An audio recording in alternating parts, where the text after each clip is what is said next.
تو اسلام کی بڑھتی ہوئی قوت کو دیکھ کر کافر حیران اور پریشان ہوئے۔ بعض لوگوں نے کہا کہ محمد صلی اللہ علیہ وآلہ وسلم پر جنات کے اثرات ہیں، لہٰذا کسی ایسے عامل کو بلا لیا جائے جو جنات کا دم کرنا جانتا ہو۔ عرب میں ایک مشہور شخص تھا حضرت زماد، وہ صحابی بنے اس لیے میں نے حضرت کا لفظ کہہ دیا۔ وہ زماد جو جنات کے عامل تھا، اسے جا کر انہوں نے کہا کہ ہمارے شہر میں محمد بن عبداللہ آج کل وہ عجیب باتیں کرتا ہے، لہٰذا ہم یہ سمجھتے ہیں کہ ان پر کوئی جنات کا اثر ہے، آپ جا کر اس کا علاج کریں تاکہ ہمیں ان کی باتوں سے نجات ملے۔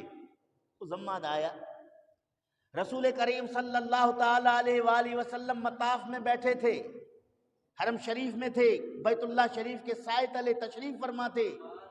وہ سیدھا محمد کریم صلی اللہ علیہ وآلہ وسلم کے پاس آئے، نبی کریم صلی اللہ علیہ وآلہ وسلم سے پوچھا کہ آپ کا نام محمد ہے؟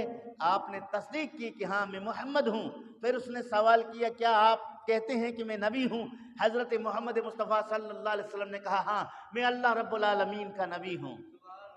اس نے کہا کہ اگر آپ نبی ہیں تو کچھ جملے مجھے بتائیں، کچھ باتیں بتائیں۔ رسول کریم صلی اللہ علیہ وسلم نے وہاں اللہ رب العالمین کی حمد کے چند جملے بولے۔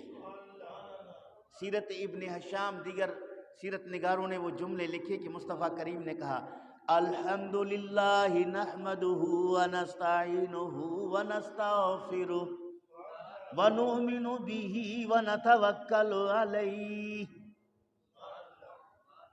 فرمایا من یہدہ اللہ فلا مضل لہ ومن یضللہ فلا ہادی لہ۔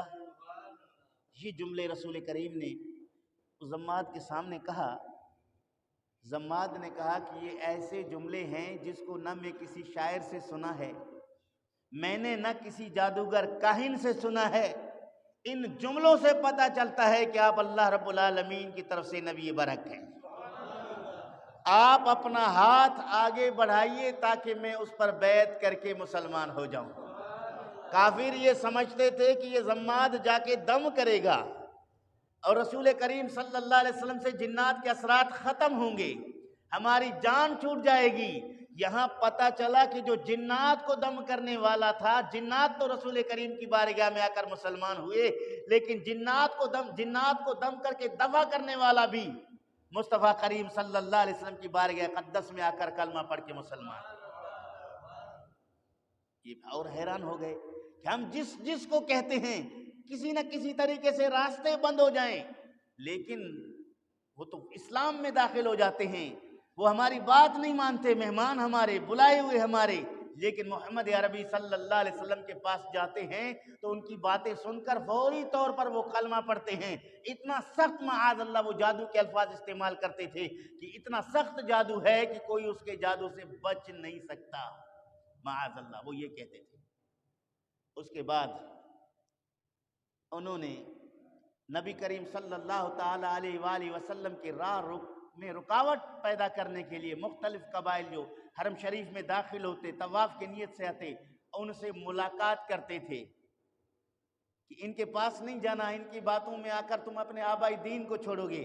وہ رسول کریم کے راستے میں رکاوٹ بن کر لوگوں کو رسول سے ملاقات کرنے سے منع کرتے تھے۔ جب یہ منع کرتے تھے ان لوگوں کے دلوں میں خیال پیدا ہوتا تھا کہ جا کے دیکھیں تو صحیح یہ کیوں روکتے ہیں، جا کے ملاقات تو کر لیں، یہ سردار ہمیں کیوں منع کرتے ہیں۔ وہ ملاقات کر کے مصطفیٰ کریم کے کلمات سنتے تھے، نصیحت آمیز جملے سن کر متاثر ہو کر کلمہ پڑھتے تھے، مسلمان ہوتے تھے۔ گویا ایک طرح سے یہ رسول کریم کے راستے میں رکاوٹ بننے کے لیے کام کر رہے تھے۔ اللہ تعالیٰ جل شانہ ان کو ان رکاوٹ نہیں بلکہ مصطفیٰ کریم کی بارگاہ میں آنے کا ذریعہ اور سبب بنا لیتا تھا، کیونکہ جس کو اللہ رب العالمین بڑھائے اسے کوئی گھٹا نہیں سکتا۔ عمر دوسی کو بھی انہوں نے روکا، دوس قبیلے کے سردار کو، کہ مصطفیٰ کریم صلی اللہ علیہ وسلم کے پاس نہ جائیں۔ ایک دن روکا، اس نے ہاں کہہ دیا، ٹھیک ہے ملاقات نہیں کروں گا۔ دوسرے دن روکا، انہوں نے کہا کہ ہاں ٹھیک ہے ملاقات نہیں کروں گا۔ جب انہوں نے تیسرے دن روکا تو عمر دوسی نے کہا کوئی بات تو ہے نا، یہ مجھے مسلسل 3 دن سے ہر ایک یہی کہتا ہے ملاقات نہیں کرنا۔ وہ پوچھنے لگا کہ محمد اس وقت کہاں ہے؟ لوگوں نے بتایا کہ وہ حرم شریف کے بیت اللہ شریف کے اس کونے میں وہاں جلوہ فروز ہے، چند صحابہ کرام ان کے پاس موجود ہیں اور وہاں بیٹھے ہوئے اللہ رب العالمین کا ذکر کر رہے ہیں۔ عمر دوسی رسول کریم صلی اللہ علیہ وسلم کی بارگاہ میں آیا، رسول کریم صلی اللہ علیہ وسلم سے قرآن کریم کی آیتیں سنی، ہدایت کے جملے سنے، کلمہ پڑھ کے مسلمان ہوا اور اپنے قوم قبیلہ دوست میں جا کر مصطفیٰ کریم صلی اللہ علیہ وسلم کے دین کے مبلغ بنے۔